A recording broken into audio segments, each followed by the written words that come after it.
আমি কাকে শান্তমণি রাখবো এখন? দীপ্ত ছিল মাঝামাঝি, এদিক দিয়ে দাঁড়ানো ছিল। ছাত্রকে প্রলোভন দেশীয় অস্ত্র টেটা রামদানি এদিক দিয়ে হামলা করছে।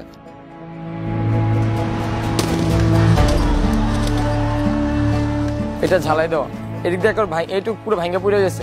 প্রায় 200-300 মানুষ একসাথে এদিকে করছে, কারণ এদিক দিয়ে হামলা করছে, ওদিক দিয়ে সব দিক দিয়ে একবার চাপায় ফেলাইছে আমাদের ছাত্রদের। এই যে এদিক দিয়ে অনেকে ওঠার চেষ্টা করছে, এটা ওঠার চেষ্টা করছে, পুলিশ ছাত্র কাউকে উঠতে দেয় নাই।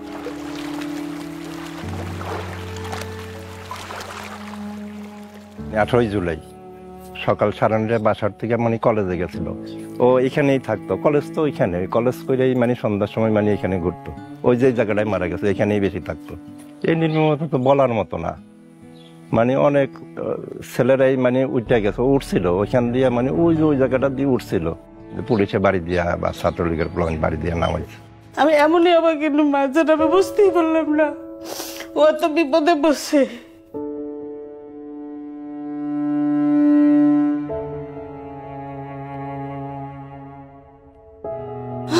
বাঁচা বাঁচা গায়ে চিৎকার দেয়, হাতটা দিয়ে লড়াচড়া দেয়, কিন্তু কেউ আমারে সাহায্য করলো না। এই তো সবই ভুলে গেল এখন।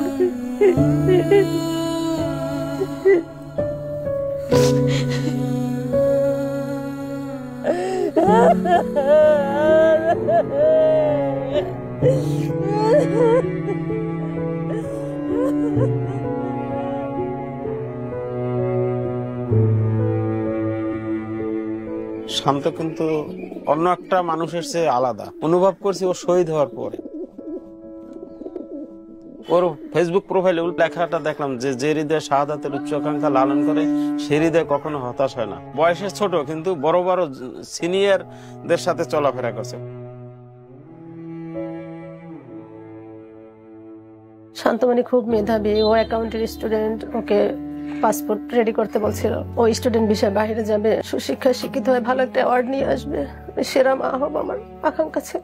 আল্লাহ তাআলা আমাকে এত বড় অ্যাওয়ার্ড দিয়েছে, আল্লাহ যেন তার শাহাদাত কবুল করেন। একটু হাত কাটলে রক্ত বের হইলে শিলা ভাইলে ভাই কান্না করতে, যতক্ষণ রক্ত বেরোতো ততক্ষণ সে কান্না করতে। আমার সেই ছেলে কি রক্তাক্ত হয়ে গেলে। আমার খুব আদরের সন্তান ছিল শান্তমণি। সব আত্মীয়স্বজন বলতে ছেলেকে আর কয়েকদিন পর বিয়ে করবে, এখনো শান্তমণি বলে না। আমি কাকে শান্তমণি রাখবো এখন?